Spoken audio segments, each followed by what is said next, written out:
오늘 3부 예배 나오신 여러분들을 주님의 이름으로 사랑하고 축복합니다. 광고를 보니까 앞으로 다가올 행사 중에 제일 중요한 게 뭘까요? 네, 변화산이 다가오고 있습니다. 특별히 이번 변화산은 모두가 함께 참여하기 위해서 우리가 SNS를 통해서 함께 널리 알리고 있습니다. 여러분들에게 이런 포스터를 나눠드렸고요. 여러분들이 함께 사진을 찍고 또 인증샷도 올리고 할 수 있는 그런 방법으로 알리고 있습니다. 특별히 해시태그라고 해서 여러분들이 키워드나 제목을 그 앞에 우물정자를 넣어서 여러분들이 써시면 다른 카카오톡이나 여러 페이스북을 통해서도 잘 검색이 됩니다. 여러분들이 잘 참여하고 준비했으면 좋겠고요. 많이 활용하시면 좋겠습니다. 오늘 함께 예배드리지 못하는 사람들을 위해 함께 인사할 텐데, 제가 예언을 하도 잘 맞아서 요즘 예언이 별로 그렇긴 한데, 무슨 예언을 할 것 같아요? 가을이 온다고. 근데 가을이 이번에는 뭐와 함께 오냐면 변화산과 함께 가을이 옵니다.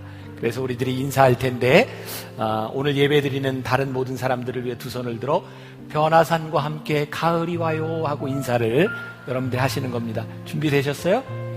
변화산과 함께 가을이 와요. 자, 우리 두 손을 들어 인사하겠습니다. 시작. 변화산과 함께 가을이 와요. 네, 밖에 사람들이 짜증스럽다고 하는데 여러분들을 보니까 전혀 그렇지 않은 것 같아요. 날씨도 더운데 눈을 좀 뜨고 마음도 열고 말씀을 들었으면 좋겠습니다. 계속해서 고린도전서 시리즈 말씀을 이어가고 있는데, 오늘은 12번째 어찌해야 할까요? 여러분들이 말씀을 기대하며 들었으면 좋겠습니다. 내 안에 들어온 주님의 말씀, 하나님의 말씀이 내 안에 역사하기를 우리들이 기대하는 마음으로 마음을 열고 찬양하고 말씀 속으로 들어가겠습니다.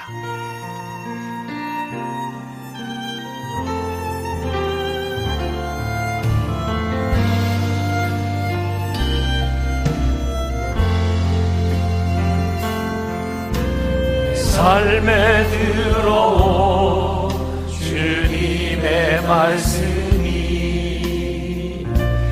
내게 이시 되시니 내 삶의 어두운 절망 가운데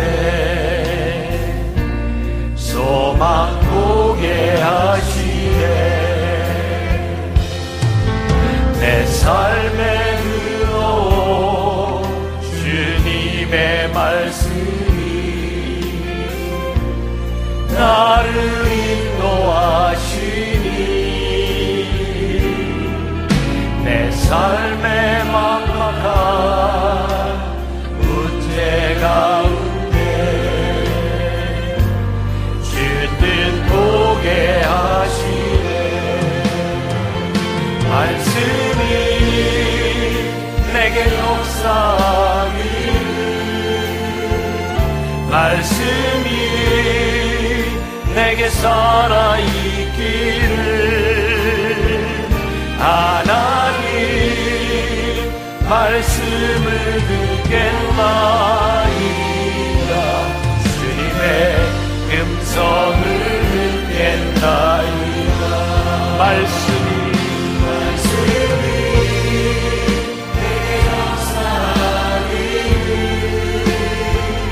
말씀이 내게 살아있기를, 하나님 말씀을 듣겠나이다. 주님의 음성을 듣겠나이다. 주님의 말씀을 듣겠나이다. 주님의 뜻대로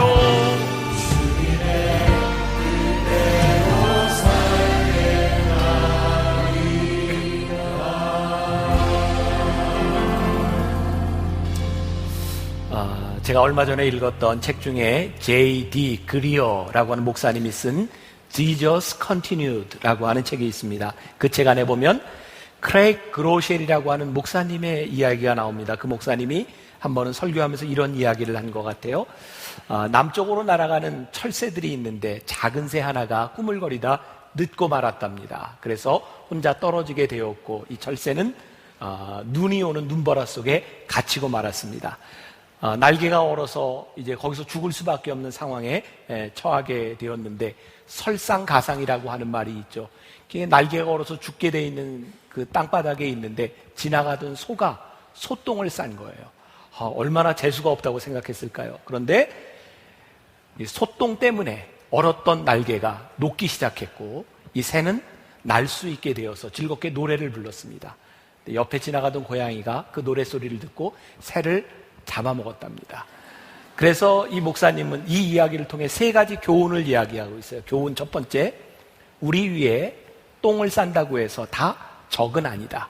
두 번째 교훈, 똥에 묻힌 우리를 꺼내준다고 해서 다 친구는 아니다. 세 번째 교훈, 똥 속에 있을 때는 때로 입을 다물고 기다리는 것이 유익할 수 있다. 저는 굉장히 의미 있게 들었는데 우리들의 삶은 늘 그런 것 같아요. 내가 예측할 수 있는 대로 되는 것도 아니고 때때로 우리들의 설상가상이라고 생각했던 어려운 일들을 통해서도 우리의 삶이 풀려질 때도 있고 만일 우리들의 삶을 우리들이 다 컨트롤할 수 있다면 얼마나 좋겠습니까? 그러나 컨트롤하지 못해도 우리들의 삶에는 늘 무슨 일인가가 이루어지고 있는 것 같아요. 저도 이렇게 설교자로서 설교를 하면서 늘 제가 하고 싶은, 제가 하기 쉬운 편한 이야기를 하면 어떨까 이런 생각을 하는데 그렇지 못할 때가 종종 있습니다. 바로 오늘의 말씀이 그런 말씀인데요. 고린도전서 4장까지 지난주까지의 말씀은 인간들의 자기 기준, 자기들이 잘났다고 하는 것 때문에 생겨진 문제였다면 오늘부터는 여러분들에게 아주 실제적인 하나님의 기준에서의 우리들의 잘못된 것이 무엇인가를 지적하고 있습니다. 여러분들이 당연히 지금 고린도전서 강해를 들으며 성경을 읽고 있다고 제가 믿어도 되죠? 네, 예배 시간이라 거짓말은 못하고 그러면 앞으로 읽으시겠죠? 앞으로도 안 읽을 거예요. 오늘 말씀은 여러분들이 꼭 처음부터 끝까지 읽어보시면 도움이 될 듯합니다. 그런데 오늘 말씀이 참 설교하기가 힘들어요. 왜냐하면 음행에 대한 성적인 문제를 다루고 있기 때문입니다. 아마 사도 바울도 이 말씀을 고린도에 있는 교인들에게 편지할 때 그렇게 쉽지는 않았을 것이라는 생각을 합니다. 그런데 사도 바울이 왜 굳이 이 문제를, 음행에 대한 문제를 쓰고 있을까? 우리들의 신앙생활에 교회에 일어나고 있는 문제들은 문제가 문제인 것이 아니라 문제를 드러내지 않는 것이 문제이기 때문입니다. 이 음행에 대한 문제, 우리들이 숨기고 있을지 모르지만 이 문제는 드러나야 되는 것이고 드러나야 해결될 수 있는 것이기 때문입니다. 얼마 전 제가 청년들에게 설교하며 그런 이야기를 했습니다. 이 세상 남자 가운데 여자들의 유혹에서 자유로울 수 있는 사람이 누가 있을까? 여기 있는 남자들, 여자들이 유혹하는데 안 넘어갈 자신이 있으세요? 저도 자신이 없어요. 제가 참 감사한 건 지금까지 살아오는 동안 제가 아름다운 여인의 유혹에 딱 한 번만 넘어갔다는 거예요. 다행스러운 것은 제가 아직까지 다른 유혹에 넘어가지 않았다는 거죠. 음행에 대한 문제가 남자들만의 문제인가요? 여자들의 문제이기도 하고 이 땅 위에 하나님이 우리를 창조하셨을 때 우리들에게 주어진 성욕에 대한 문제로 우리들에게 늘 다가올 수 있는 문제입니다. 우리들이 흔히 이야기하는 스캔들이라고 하는 말은 성경에 나오는 헬라어의 스캔달리조, 걸려 넘어지게 하다라고 하는 말의 어원을 같이 하고 있습니다. 우리들이 아무리 신앙생활을 열심히 한다 해도 우리들이 신앙생활을 한다고 하는 것은 우리들의 삶에 문제가 없는 것이 아니라 신앙생활은 우리들 앞에 오는 문제를 어떻게 이길 것이냐에 대한 문제입니다. 신앙은 우리들에게 문제를 없게 하는 것이 아니라 문제를 이기는 것이 무엇인가를 우리들에게 이야기하고 있습니다. 오늘 사도 바울은 고린도에 있는 교인들을 정말 무섭게 지적하고 견책하고 징계해야 된다고 말을 합니다. 이 말씀이 힘든 것은 제가 교인들에게 죄를 드러내고 여러분들이 잘못했습니다라고 이야기하는 것이 얼마나 힘든 일인지, 그리고 우리들이 누군가의 죄를 우리들이 꾸짖을 때에, 누군가로 죄로 인하여 징계를 할 때에 사랑이라고 하는 말로 그것을 덮어야 하지 않을까라고 하는 부담들을 우리들이 늘 가지고 있기 때문입니다. 오늘 본문 말씀을 유진 피터스는 메시지 성경에서 이렇게 풀어 쓰고 있습니다. 한번 들어보세요. 교회 가족 가운데서 수치스러운 성행위가 행해지고 있다는 소식을 접했습니다. 자기 계모와 잠자리를 같이 한다는, 그 일로 비탄에 젖어야 하지 않겠습니까? 그 일로 무릎을 꿇고 울어야 하지 않겠습니까?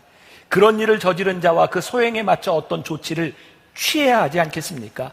그저 외면한 채 그런 행위가 저절로 없어지기를 바라지 마십시오. 공동체의 교우들을 모으십시오. 그 사람의 행위를 공개적으로 조사하십시오. 그에게 자기 행위를 변호하게 하십시오. 그러나 변호하지 못하거든 그를 쫓아내십시오. 여러분에게는 당혹스러운 일일 것입니다. 그러나 그를 지옥에 떨어뜨리는 것보다 그가 충격을 받고 여러분이 당혹스러움을 겪는 것이 더 낫습니다. 여러분들은 그가 다시 일어서서 심판날의 주님 앞에서 용서받기를 원할 것입니다. 여러분들이 어떻게 들으시는지 모르겠어요. 요즘 한국 교회를 보며 우리들이 참 염려하고 걱정하는 것이 있습니다.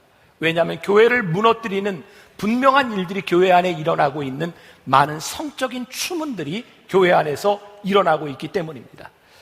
그리고 저는 분명히 이것이 단순히 성적인 죄에 대한 문제가 아니라 영적인 공격일 수도 있겠다. 왜? 우리를 가장 쉽게 흔들 수 있고 하나님으로부터 우리를 떼어놓는 가장 빠른 길은 성적인 타락으로 이끄는 길이라고 생각하기 때문입니다. 몇 년 전 한국의 유명한 목사님 한 분이 성도들을 추행한 것으로 문제가 되었습니다. 교회에서 그분을 쫓아냈습니다. 요즘 계속 화제가 되는 것은 그분이 교회를 개척했고 그 교회에 사람들이 모이는 겁니다. 더 큰 건물을 지어서 가야 된다고 이야기를 합니다. 우리들에게 잘 용납이 되지 않는 부분입니다. 저는 분명히 믿는 것이 있어요. 하나님께서 우리가 죄를 지었다고, 우리들이 성적인 죄를 지었다고 하나님이 우리를 쓰시지 않는 것은 아닙니다. 왜? 우리들 가운데 완전한 자가 누가 있겠습니까? 하나님께서 고치실 수 있습니다. 하나님이 새롭게 하실 수 있습니다. 그러나 문제는 교회 안에 일어나고 있는 성적인 죄들에 대하여 너무나 가볍게 여긴다는 것입니다. 그 죄에 대한 대가를 치르려고 하지 않는다는 것입니다. 쉽게 넘어가는 이 모든 순결함을 잃어버린 교회를 통해 하나님이 이 교회를 버리실 수밖에 없는 상황에 처한다면 그것은 너무나 무서운 일이기 때문입니다. 여러분, 순결함이 무엇인가요? 순결, 오점이 없다, 이런 뜻일까요? 오점이 없는 것을 순결이라고 이야기한다면 오늘 이 자리에 있는 우리 중에 누가 순결할 수 있겠습니까? 저는 순결함이란 더러움을 깨끗게 하시는 하나님의 은총이 순결이지 우리들이 퍼펙트하게 깨끗하기 때문에 우리들이 순결할 수 있는 것은 아닙니다. 순결함은 민감함에 대한 문제입니다. 하나님의 은혜가 우리들 가운데 임함으로 인하여 우리들에게 임하는 죄의 작은 오점에도 우리들이 민감할 수 있을 때 우리들이 순결한 것이지 우리들이 완전하기 때문에 순결한 것은 아닙니다. 사도 바울은 오늘 그의 이야기를 풀어가며 누룩이라고 하는 말을 사용하고 있습니다. 누룩, 빵을 만드는데 누룩을 넣습니다. 이스트. 이 이스트가 들어가면 빵들이 부풀어 오릅니다. 놀라운 것은 작은 것을 집어넣는데 이 누룩이 점점 번져간다는 것입니다. 사도 바울은 이 음행에 대하여 누룩과 같다고 말을 하고 있습니다. 오늘 이 사회의 교회 안에 해결되지 않는 음행에 대한 문제, 감추어진 음행의 문제를 우리들이 도려내지 아니하면 이것이 무섭게 번져가기 때문에 전체를 다 타락시킬 수 있다는 거예요. 무서운 이야기입니다. 여러분, 하나님 앞에 우리들의 부끄러움을 드러내는 것은 부끄러운 일이 아닙니다. 진정 부끄러운 일은 하나님 앞에 우리들의 부끄러움을 드러내지 않는 것이 문제입니다. 여러분, 성적인 타락이 왜 무서운지 아십니까? 음행을 하는 순간 우리는 하나님과 얼굴을 대면하지 못합니다. 음행을 하고 성적인 죄를 짓는 순간 우리는 하나님을 멀리하게 되어 있습니다. 감추어진 죄는 하나님의 낯을 피하게 함으로 인하여 하나님과의 관계가 끊어지게 되고 점점 깊은 죄 가운데 빠지게 된다는 것입니다. 우리들이 경계해야 될 것이 있습니다. 세상이 다 그렇게 가고 있다는 것입니다. 여러분, 역사를 통해 두려운 마음으로 보십시오. 지금까지 인류 역사 가운데 성적으로 타락한 나라와 민족이 끝까지 존재하는 때가 없습니다. 심판이 있고 멸망이 임합니다. 여러분, 2000년 동안 교회 역사 가운데 온전히 순결한 교회는 존재하지 않습니다. 왜? 교회는 사람들의 공동체이기 때문입니다. 언제든지 죄를 지을 가능성이 있습니다. 그러나 그 죄가 교회 안에서 드러나지 않고 곪고 썩으면 터지게 되어 있는 것입니다. 무서운 일입니다. 이 나라와 이 민족과 지금 한국교회에 일어나고 있는 많은 성적인 추문들을 바라보며 이 문제가 드러나지 않고 해결되지 않으면 하나님께서 우리들에게 책임을 물으시고 우리를 심판하실 수 있다는 것이 얼마나 두려운 일인지 몰라요. 여러분, 우리 주변을 보세요. 요즘 일어나고 있는 일들을 보세요. 이 사회가 어떻게 될 것인가? 우리의 다음 세대까지 정말 이어질 수 있을 것인가? 두려운 마음으로 우리들이 음행에 대한 문제를 바라보아야 될 때가 되었다는 생각을 해요. 사도 바울은 적은 누룩의 위험성을 우리들이 조심하고 보아야 한다고 말을 하고 있습니다. 오늘 사도 바울은 1절에서 이런 무서운 이야기를 합니다. 너희 중에 심지어 음행이 있다 함을 들으니 그런 음행은 이방인 중에서도 없는 것이라. 누가? 그 아버지의 아내를 취하였다 하는도다. 아들이 아버지의 아내, 이것은 생모를 이야기하는 것이 아니라 계모를 이야기하는 것입니다. 아버지가 죽었습니다. 아버지와 함께 살고 있던 여자와 음행을 저지릅니다. 사도 바울이 이야기합니다. 이런 일들은 세상도 하지 않는 일인데 교회 안에 이런 일이 일어나고 있다. 여러분, 우리 믿는 사람들이 타락하면 얼마나 무섭게 타락할 수 있는지를 우리는 역사를 통해 보게 됩니다. 교회의 거룩함이 무너지기 시작하면 어떻게 철저하게 무너져 내릴 수 있는지를, 우리들 가운데 죄를 우리들이 인정하지 아니하면 이 죄가 얼마나 무섭게 번져갈 수 있는지를, 작은 것 같지만 우리들이 도려내지 않으면 안 되는 음행에 대한 문제를 이야기하고 있어요. 1941년 12월 7일 역사 가운데 중요한 사건이 하나 일어납니다. 그날은 주일이었고 오전 7시 55분 6척의 항공모험에서 떠난 일본의 350세대의 비행기가 진주만을 폭격합니다. 그 폭격으로 인해서 군함 21척과 117대의 항공기 그리고 2,300명이 죽습니다. 960명이 실종되고 1,100명이 부상을 당했습니다. 근데 이 태평양 전쟁의 시작이었던 진주만 습격이 일어났던 그 일, 주일 7시에 레이더를 보고 있던 병사들이 그 중위에게, 일찍을 쓰고 있던 중위에게 보고합니다. 저 레이더에 새까만 점들이 나타났습니다. 그 중위는 이렇게 얘기합니다. 걱정하지 말아라. 저것은 우리 비행기다. 그리고 정확히 55분 후에 진주만은 폭격을 당하고 전쟁이 일어납니다. 여러분, 타이타닉호를 만들었을 때 사람들이 이렇게 얘기했습니다. 타이타닉은 절대로 침몰하지 않습니다. 그래서 그 배에는 구명조끼도 9명 정도 충분하지 않았습니다. 그 배가 침몰하며 수없이 많은 사람들이 죽습니다. 음행에 대하여 우리들이, 성적인 죄에 대하여 우리들이 무시하는 것, 누룩을 그냥 놔두면 얼마나 무서운 일이 일어날 수 있는지를 사도 바울은 오늘 우리들에게 경고하고 있습니다. 누룩, 오늘 3절과 4절과 5절 말씀해 보니까 내가 실로 몸으로는 떠나 있으나 영으로는 함께 있어서 거기 있는 것 같이 이런 일을 행한 자를 이미 판단하였노라. 주 예수의 이름으로 너희가 내 영과 함께 모여서 우리 주 예수의 능력으로 이런 자를 사탄에게 내주었으니 이는 육신은 멸하고 영은 주 예수의 날에 구원을 받게 하려 함이라. 죄를 짓고 죄를 회개하지 아니하면 죄는 교만하게 되어 있습니다. 자기의 죄를 잘 인정하지 않습니다. 죄의 특징이 뭔지 아세요? 죄를 짓고 나면 나와 동일한 죄를 지은 사람들을 찾습니다. 또한 나보다 더 큰 죄를 지은 사람들을 찾습니다. 왠지 아세요? 나와 같은 죄를 지은 사람을 보면 내 마음이 편안해집니다. 그리고 죄를 정당화하기 시작합니다. 뭐 이게 죄까지는 아니겠지만 예배 시간에 이렇게 늦게 오는 분들이 있잖아요. 대개 보면 자세들이 일정합니다. 어깨를 약간 숙이고 이러고 들어옵니다. 늦게 들어오는 사람 중에 빳빳하게 세우고 들어오는 사람을 참 못 봅니다. 그런데 이렇게 숙이고 들어오다가 같이 늦게 들어오는 사람의 얼굴을 보았는데 그 사람이 장로님쯤 되면 딱 세워집니다. 장로님도 늦었네?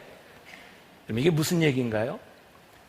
나와 같은 일을 저지른 사람을 보면 정당성을 부여한다는 이야기입니다. 죄의 무서운 속성인데요, 우리들이 죄를 짓고 죄의 문제를 심각하게 다루지 않는 죄는 점점 더 나를 정당성으로 몰고 가고 있다는 이야기입니다. 여러분, 우리 교회 교인들이, 하나님을 믿는 사람들이 왜 죄에 대하여 더 민감하고 우리들이 죄의 문제를 다루어야 하는가? 세상이 우리를 바라보며 너희도 음행을 행하고 있다라고 말을 한다면 이 죄는 정당화되어 버리고 맙니다.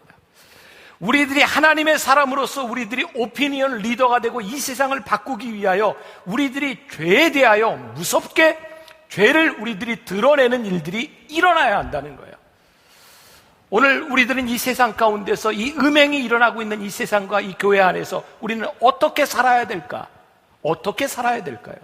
9절과 10절 말씀에 내가 너희에게 쓴 편지에 음행하는 자들을 사귀지 말라 하였거니와, 이 말은 이 세상에 음행하는 자들이나 탐하는 자들이나 속여 빼앗는 자들이나 우상 숭배하는 자들을 도무지 사귀지 말라 하는 것이 아니니 만일 그리하면 너희가 세상 밖으로 나가야 할 것이니라. 제가 좀 풀어서 이야기할까요? 사도 바울이 음행을 행하는 자와 사귀지 말라라고 이야기했을 때 그 말은 너희들이 우상을 숭배하거나 음행을 행하는 자들과 동떨어져서 살 수 있다는 말이 아니라는 거예요. 무슨 말인가요? 우리들이 크리스찬으로 살아가는데 우리들이 살아가는 현장이 음행을 저지르고 있는 사람들의 삶의 현장 가운데서 산다는 거예요. 우리는 이 사람들을 떠나서 살 수 있는 것이 아니에요. 우리들이 크리스찬으로서, 성도로서 우리들이 살아가는데 우리들은 죄 가운데서 어떻게 거룩함을 유지할 것인지, 이것이 우리들에게 주어진 문제라는 거죠. 오늘 어떻게 살까요? 라고 하는 이 물음에 대해서 아주 고전적인, 이전부터 내려오던 세 가지의 크리스찬들의 성향이 있습니다. 첫 번째는 세속적인 크리스찬입니다. 세속적인 크리스찬이라고 하는 것은 주일날 예배는 나오지만 세속적인 것에 물들어 사는 사람들입니다. 예를 들면 일주일 동안 세상 사람들과 똑같이 살고 그리고 교회 나오는 거죠. 그리고 이런 생각을 합니다. 내가 죄를 지었지만 이 예배를 드리면 하나님이 나를 용서해 주실 거야. 그래서 매주일 예배가 면죄부처럼 생각이 됩니다. 그리고 아주 고전적인 개념에서 또 많은 교회에서 일어나고 있는 장로님들의 대표 기도가 그런 유형인 거죠. 전지전능하신 하나님이 이렇게 이야기하다가 벌레만도 못한 우리들이 일주일 동안 세상을 살다가 나와 싸우니 우리를 용서하여 주옵소서. 아무튼 매주 벌레만도 못하게 살다가 나와요. 하나님께서 그런 우리의 모습을 어떻게 보실까? 우리들이 완전하지는 않지만 우리들이 벌레만도 못하게 살고 오는 것을 하나님이 그 예배를 받으실까? 아니면 이 세상 가운데서 우리들이 악과 대항하여 싸우다가 온 우리의 모습을 하나님이 기뻐 받으실까? 시편 24편 3절과 4절 말씀해 보니까 여호와의 산에 오를 자 누구며 그의 거룩한 곳에 설 자가 누구인가? 곧 손이 깨끗하며 마음이 청결하며 뜻을 허탄한 데 두지 아니하며 거짓 맹세하지 아니하는 자로다. 여호와의 산에 오를 자, 시온성에 오를 자, 오늘 이 예배당에 올 자가 누구인가? 거룩하게 예배드릴 자가 누구인가 하면 손이 깨끗하고 마음이 정결하여 이 세상 가운데서 믿음을 지키고 살아간 사람들이 예배드릴 자라는 말이에요. 예배는 우리들이 세상에서 세속적으로 살아가다가 오늘 면죄부를 부여받는 날이 아니라 세상 가운데서 믿음으로 살아가다가 예배드리는 자의 예배를 하나님이 받으신다는 거예요. 우리의 일상의 삶이 중요하다는 말입니다. 이 생활 가운데서 우리들이 구별되어야 하는데 우리는 세속적인 삶을 살아갑니다. 세속적인 삶을 살아가면 부끄러움을 당합니다. 세상 사람들이 우리를 우습게 얘기합니다. 저 사람은 교회를 다니고 하나님을 믿지만 쉽게 죄에 무너질 수 있다고 하는 것이 얼마나 우리를 부끄럽게 하는 일인지 몰라요. 저도 이번 휴가 중에 영화를 보았어요. 베테랑. 재밌습니다. 그 형사가 하나 나오죠. 베테랑 형사가. 뭐 그 사람이 얼마나 인격적으로 훌륭한지 모르지만 딱 한 가지 영화에서 멋진 게 있어요. 그의 아내는 사회복지사고 남편은 경찰이고 그렇게 부유하게 살지 못합니다. 그런데 한 가지 그들이 가지고 있는 것, 우리들이 돈은 없지만 우리는 자존감이 있다는 거예요. 그래서 쉽게 넘어가지 않습니다. 돈과 명품벽에 그렇게 쉽게 넘어가지 않습니다. 왜냐하면 그들에게 자존심이 있기 때문입니다. 여러분, 우리가 세속화된 삶으로 세상 가운데서 살아가는 것이 아니라 우리들이 세상에게 만만하게 보이는 것이 아니라 적어도 우리들이 하나님의 백성으로서 가져야 할 자존감, 세상의 협박과 세상의 돈에 그렇게 쉽게 넘어가는 사람들이 아니라 우리들이 지켜야 하는 그 자존감, 이거 버리면 우리는 세상의 조롱거리가 됩니다. 오늘 이야기가 나온 김에 정말 적나라하게 이야기를 하죠. 제가 알고 있는 제 친구 목사가 있습니다. 목사된 지 20년쯤 됐는데 아직도 술과 담배를 끊지 못하고 있어요. 어느 날 제가 동기들 모임에 갔을 때 그런 얘기를 하더라고요. 어느 주일 저녁 초청을 받아서 설교를 했는데 저녁 예배를 마치고 난 다음에 끝나고 이렇게 교인들과 인사를 하는데 깜짝 놀랐대요. 어떤 여자분을 만났는데 평소에 다니고 있는 술집의 마담이 교회에 나온 거예요. 서로 악수를 하다 같이 놀란 거예요. 이런 일들이 교회 안에 일어나고 있는 일입니다. 설교라는 설교자가, 목회자가 주일은 강단에 서지만 주중에 술집에 가서 술을 먹는 일들이 일어나고 있습니다. 만나기 오래된 이야기입니다. 저기 있던 부목사님 중에 한 분이, 여러분들은 모르는 분이, 오래된 얘기예요. 괜히 머릿속에 상상하지 마세요.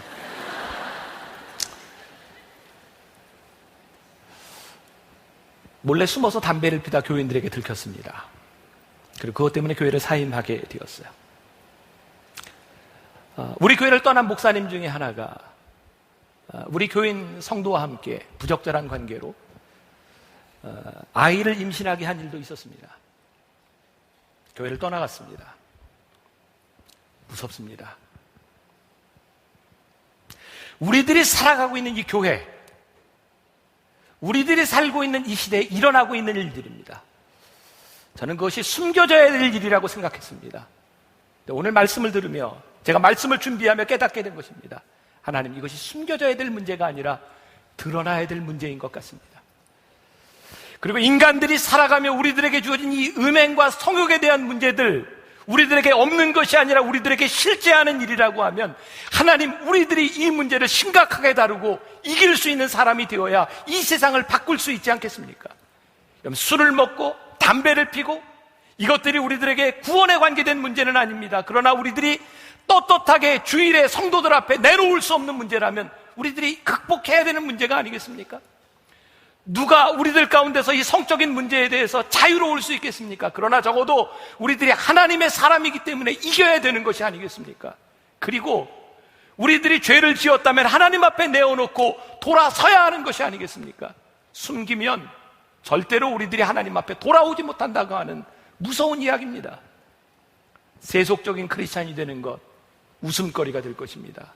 두 번째, 금욕적인 크리스천을 추구하는 사람들이 있습니다. 기독교 역사 가운데 계속해서 있었던 하나의 현상은 2000년 동안 늘 예수를 믿으며 세상과 떨어져서 내가 신앙생활을 잘하겠다는 사람들이었어요. 예수님 당시에도 SNF라고 하는 것이 있어서 광야에 들어가서 신앙을 지키려는, 율법을 지키려는 사람들이 있었고, 고대 중세 수도원주의 운동이 일어나서 우리는 세상과 떠나서 우리의 신앙의 깨끗함을 유지하겠다는 사람들이 있었습니다. 근데 참 놀랍죠? 세상을 떠나 깨끗하게 살려고 했던 그 공동체 안에 죄는 여전히 존재하고, 여러분, 중세 타락한 교회 가운데 수도원 그 마루 밑창을 뜯었을 때 거기에 수없이 많은 유아의 유골들이 있는 것을 바라보며 우리가 세상을 떠나간다고 우리들의 죄의 문제가 해결되는 것이 아니라는 것을 압니다. 교회는 세상과 떨어진 사람들의 집단이 아닙니다. 교회는 이 세상을 살아가는 사람들이 어떻게 죄를 이길 수 있느냐를 고민하며 문제를 하나님 앞에 내놓는 사람들의 공동체입니다. 교회는 세상을 피해가도록 가르치는 것이 아니라 세상에서 이길 수 있는 것을 가르치는 공동체가 되어야 합니다. 저는 우리 아이들을 키우면서 그런 고민을 참 많이 했어요. 우리 딸아이가 장애가 있기 때문에 학교를 다니는 게 너무너무 힘들었어요. 어떻게 하면 우리 아이를 잘 돌볼 수 있는 학교에 보낼 수 있을까? 우리 아이들이 유학을 마치고 들어왔을 때 한국말을 못하는 것 때문에 우리 아이들을 좀 어떻게 좀 편하게 보낼 수 있을까? 그것이 부모인 저에게 당연히 고민이었어요. 근데 저에겐 그런 마음이 있었어요. 장애를 가진 우리 딸, 언제까지 좋은 사람을 만날 것인가? 이 세상에 무슨 일이 있어도 이겨야 살지 않겠는가? 목사가 되겠다고 하는 우리 아들, 특별한 학교에 보내는 것이 아니라 이 세상 사람들이 살아가는 학교 안에서 배우고 이겨야 적어도 리더가 될 수 있지 않겠는가? 우리는 너무 세상을 피해가려고 하는 것 같아요. 하나님이 우리들에게 주신 이 세상은 우리들이 믿음으로 이기고 믿음으로 승리해야 될 세상인데 우리들이 세상을 피해가려고 한다면, 금욕주의적인 삶이 제일인 것처럼 생각한다면 이것은 아닌 것 같다. 세 번째, 사도 바울은 이 세상에 살면서 너희들이 그리스도인이 되라고 말씀합니다. 오늘 10절 말씀을 다시 봉독합니다. 이 말은 이 세상에 음행하는 자들이나 탐하는 자들이나 속여 빼앗는 자들이나 우상 숭배하는 자들을 도무지 사귀지 말라 하는 것이 아니니 만일 그리하려면 너희가 세상 밖으로 나가야 할 것이니라. 우상과 탐심, 속임, 우상 숭배라고 한 삶의 현실 가운데서 떠나지 말라는 겁니다. 그 안에서 그리스도인으로 살라는 겁니다. 너희들이 어둠 가운데서 빛이 되고 썩어져가는 곳에 소금이 되라고 하는 것이지, 빛나는 곳에 빛이, 썩어지는 것이 없는 곳에 소금이 되라고 말씀하시지 않습니다. 오늘 우리들의 삶에서 우리의 신앙을 어떻게 구체화할 것이냐에 대한 문제입니다. 저는 설교하는 저보다 여러분들이 훨씬 더 중요한 사람이라고 생각합니다. 저는 오늘 여러분들에게 설교하고 말지만 여러분들은 말씀을 듣고 예배를 드리고 세상으로 들어갑니다. 하나님의 말씀이 증명되는 것은 교회가 아니라 세상이기 때문이고, 실제적으로 수없이 많은 죄들이 일어나는 것은 교회 안보다는 세상이기 때문에 여러분들이 그 안에서 어떻게 하나님의 사람으로 살아갈 것이냐에 대한 문제죠. 크리스찬들은 세상이 이렇게 변해가고 있기 때문에 우리도 이렇게 살아갈 수 있다는 것이 아니라 새로운 삶의 패턴을 만들어내고 우리 그리스도인들이 살아가는 삶의 모습을 만들어낼 수 있어야 합니다. 세계 2차 대전이 일어났을 때 독일에 있었던 수없이 많은 유명한 신학자들이 미국으로 갑니다. 근데 그 중에 나치와 싸웠던 젊은 신학자가 있습니다. 디트리 보네퍼. 아마 그 시대를 살았던 가장 위대한 신학자를 이야기하려면 누구나 서슴지 않고 디트리 보네퍼를 이야기합니다. 그는 전쟁이 끝나기 바로 전에 총살을 당해 죽습니다. 그를 위대하다고 이야기하는 것은 그는 나치의 현장을 피해간 사람이 아니라 그곳에서 나치와 항거하며 복음을 이야기했던 사람이기 때문입니다. 누군가 그런 이야기 하더라고요. 6.25 당시에 많은 사람들이 월남했습니다. 그 많은 사람들 중에 대부분은 또 크리스찬들이 많았습니다. 신앙을 지키기 위해서 자기의 가진 것들을 전부 놔두고 내려온 신앙인들 위대합니다. 그런데 어떤 사람의 이야기가, 만일 그들이 신앙을 찾아 남쪽으로 내려온 것이 아니라 그들이 그곳에서 신앙을 지키는 사람이 되었더라면 북한이 지금과 달라질 수 있었으리라. 여러분, 1900년대 초에 평양을 동방의 예루살렘이라고 불렀습니다. 10%도 되지 않는 크리스찬들이 있는 그곳을 동방의 예루살렘이라고 불렀습니다. 왠지 아십니까? 10%도 되지 않는 사람들이 평양의 삶의 패턴을 바꾸어 놓았기 때문입니다. 주일을 쉬는 곳으로 만들고 예배드리는 곳으로 만들었기 때문에 평양을 동방의 예루살렘이라고 말합니다. 여러분, 20%, 30% 크리스찬들이 이 사회를 바꾸는 것이 아니라 오늘 하나님 앞에 새로운 패턴과 새로운 규범을 만들어가는 하나님의 사람들이 이 세상을 바꿀 수 있는 것입니다. 이 세상 가운데서 우리는 어떻게 살아가고 있는가? 혹시 남편이 여러분들을 너무나 힘들게 하고, 아내가 여러분들을 너무나 힘들게 하고, 여러분들의 직장이 여러분들을 너무 힘들게 할지 모르지만 그 자리는 여러분들이 피해가야 될 자리가 아니라 여러분들이 이겨야 될 자리이고 말씀의 진리를 증거해야 될 자리는, 창세기에 나오는 아브라함과 이삭과 야곱과 요셉 족장들의 이야기, 하나님을 알지 못하는 그 땅으로 하나님이 그들을 불러내셨어요. 중요한 것은 하나님이 모르는 땅에서 그들이 살아가는 것을 바라보며 사람들이 하나님을 인정하게 되었다는 거예요. 하나님이 그와 함께 하시는구나. 그 땅이 복의 근원이 되는 땅이 되었다는 거예요. 오늘 형제라 일컫는 자들에 대하여 어떻게 할 것인가? 11절, 12절, 13절 우리 같이 봉독해 보겠습니다. 이제 내가 너희에게 쓴 것은 만일 어떤 형제라 일컫는 자가 음행하거나 탐욕을 부리거나 우상 숭배를 하거나 모욕하거나 술 취하거나 속여 빼앗거든 사귀지도 말고 그런 자와는 함께 먹지도 말라 함이라. 밖에 있는 사람들을 판단하는 것이야 내게 무슨 상관이 있으리오마는 교회 안에 있는 사람들이야 너희가 판단하지 아니하랴. 밖에 있는 사람들은 하나님이 심판하시려니와 이 악한 사람은 너희 중에 내쫓으라. 가장 무서운 것이 내부의 적입니다. 크리스천들에게 무서운 것은 믿지 않는 사람들의 죄의 문제가 아니라 믿는 자들에게 있는 죄의 문제입니다. 오늘 사도 바울은 이야기합니다. 형제들에 대하여 너희들이 그들의 죄를 그냥 놔두지 말아라.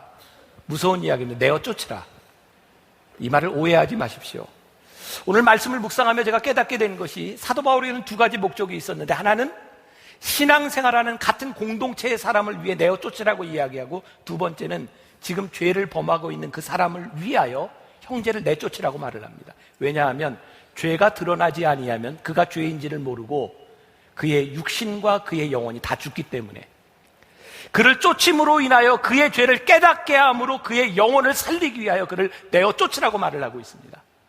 사실 제가 기존에 생각하고 있었던 제 목회관과는 참 많이 틀립니다. 저는 품어야 한다고 생각을 했고 용서해야 된다고 생각했는데, 이것이 잘못된 것이 아니라 진정한 용서와 진정이 품는 것은 죄를 그냥 덮어주는 것이 아니라 죄의 문제를 해결하는 것이구나. 오늘날 우리 교회 공동체 안에서 너무나 쉽게 죄의 문제를 다룸으로 인하여 우리들이 영혼을 죽이고 있구나. 오늘 음행에 대한 문제, 여러분들이 숨기며 갈 수 있는 문제가 아니라 하나님 앞에 여러분들의 음행의 문제가 드러나고 그 문제가 해결되어야 된다는 거예요. 영화를 하나 더 소개할게요. 암살. 보셨어요? 너무 재밌잖아요? 거기에 그 독립운동을 하면서 그 일제 치하에 있었던 그 친일을 했던 사람들을 죽입니다. 아마 전지현이 했던 그 대사인가, 사실은 그 윤봉길 의사가 했던 말인데 인용한 것 같아요. 윤봉길 의사가 이런 얘기를 했어요. 나는 알고 있다. 일본 장교 몇 명 죽인다고 독립이 될 수 없다는 것을. 나는 한국인의 독립의지를 전 세계에 알리기 위해 목숨을 바친다. 그리고 윤봉길 의사가 죽죠. 그러니까 암살이라고 하는 영화를 보면서 그런 대사들이 나오죠. 당신들이 이렇게 한다고 독립이 오겠습니까? 우리들이 살아있다는 것, 대한민국이 있다는 걸 알리기 위해서 그들은 암살을 합니다. 우리들은 종종 이런 의문을 갖습니다. 이 타락한 세상 가운데서 우리들이 찍소리 한다고 변하겠습니까? 우리 교회 하나가 이렇게 한다고 뭐가 달라지겠습니까? 근데 하나님께서 우리들에게 주신 사명은요, 하나님의 말씀이 죽지 않고 살아있다는 것을 알리라는 겁니다. 진리가 살아있다고 하는 것을 알리라는 겁니다. 장교 몇 명을 죽인다고 독립이 오겠습니까? 독립이 왔습니다. 우리만 성실하게, 우리만 신실하게, 우리만 성결하게 살아간다고 뭐가 달라지겠습니까? 달라집니다. 이 나라와 이 민족의 생명과 미래가 우리에게 달려있고, 지금까지 이 나라와 이 민족의 역사를 바라보며 신실했던 하나님의 사람들의 기도를 통해 여기까지 인도하신 하나님께서 우리의 기도와 우리의 삶을 왜 들으시지 않겠습니까? 사랑하는 여러분, 우리의 죄는 해결되어야 될 문제입니다. 우리들 중에 누구도 완전하지 않습니다.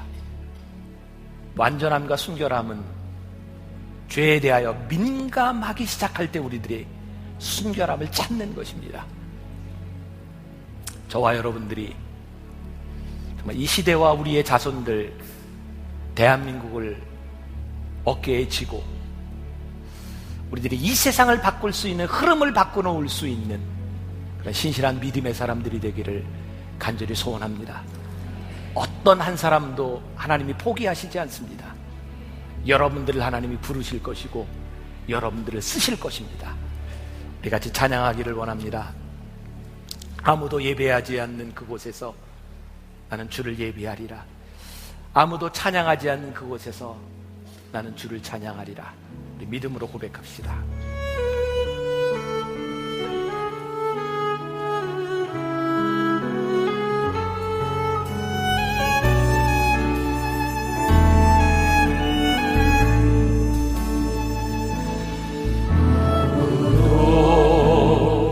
예배하지 않는 그곳에서 주를 예배하리라. 아무도 찬양하지 않는 그곳에서 나를 찬양하리라.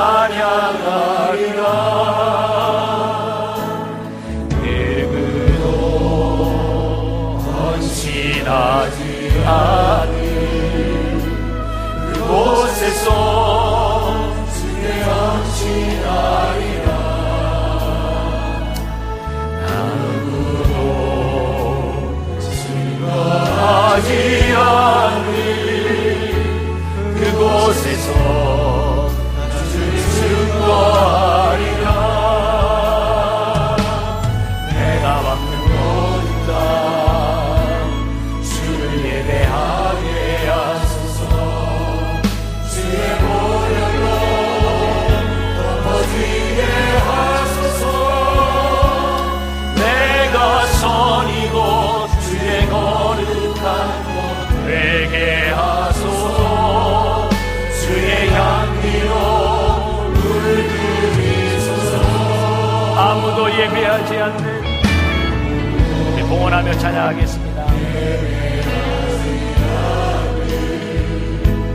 그곳에서 주를 예배하리라.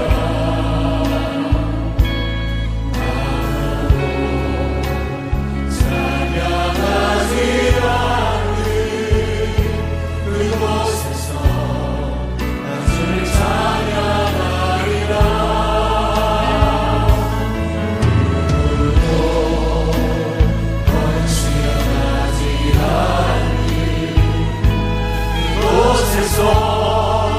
주께 헌신하리라.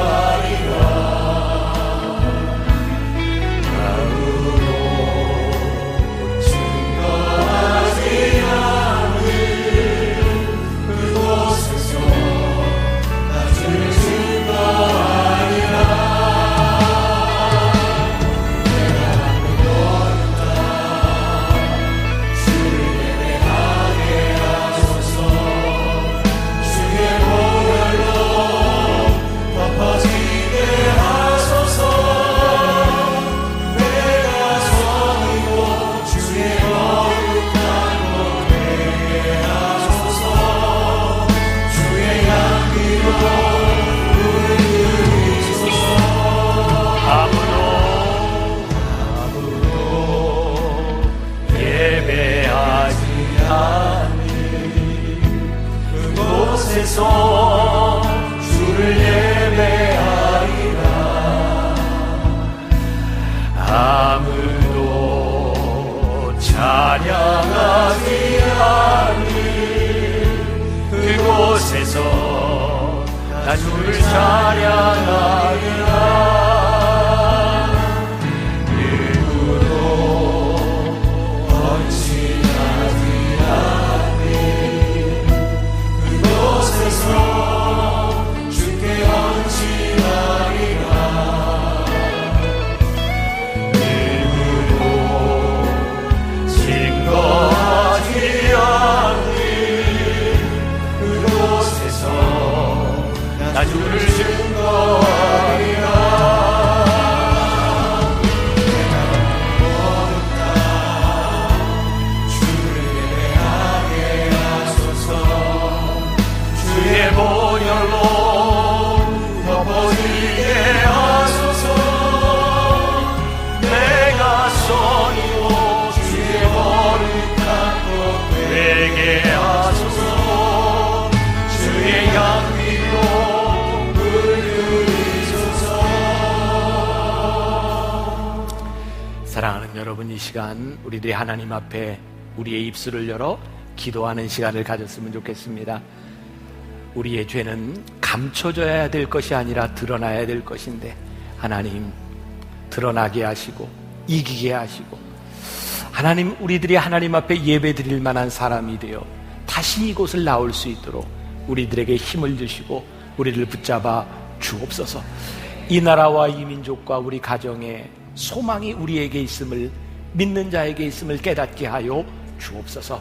우리 같이 입술을 열어 기도하겠습니다. 살아계신 하나님, 오늘 우리들이 하나님 앞에 간절히 기도하며 주님 앞에 나아갑니다. 아버지 하나님, 우리의 부족함을 하나님 앞에 아뢰며 나아갑니다. 하나님, 우리의 연약함을 아시는 하나님, 늘 하나님의 부족한 우리들의 모습을 아시는 하나님, 누가 온전할 수 있겠습니까? 그러나 우리들이 하나님 앞에 설 수 있는 우리가 딱 한 가지 있습니다. 부족하지만 하나님을 의지하고 하나님 위의 모습을 내어놓고 이 세상 가운데 우리를 소원하는 아버지 하나님, 우리들이 죄에 대하여 둔감한 사람들이 아니라 하나님 앞에 죄에 대하여 둔감하기를 소원하게 나아가는 죄를 하나님 우리를 붙잡아 주시기를 간절히 소원합니다. 한 사람 한 사람 우리의 심각함을 찾아오는 말씀하여 아버지 하나님, 하나님 앞에 죄를 회개하며 나가는 죄에 있어서를 기억하여 주시기를 간절히 소원합니다. 이 세상 우리가 하나님 앞에 하나님의 사람으로 쓰임받기를 소원합니다. 아무도